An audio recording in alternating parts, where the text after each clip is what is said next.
Okay, well, it looks like it finished removing some packages. I thought they were uninstalling it. Now it looks like it's going through another process here. It's adding software.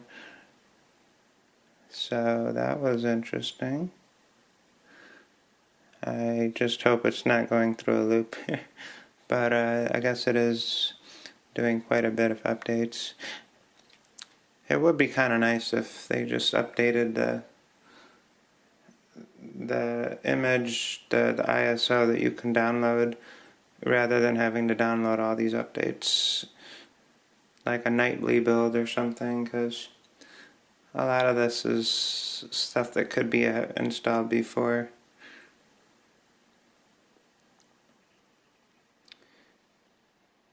Applying incremental patches, 8.1213.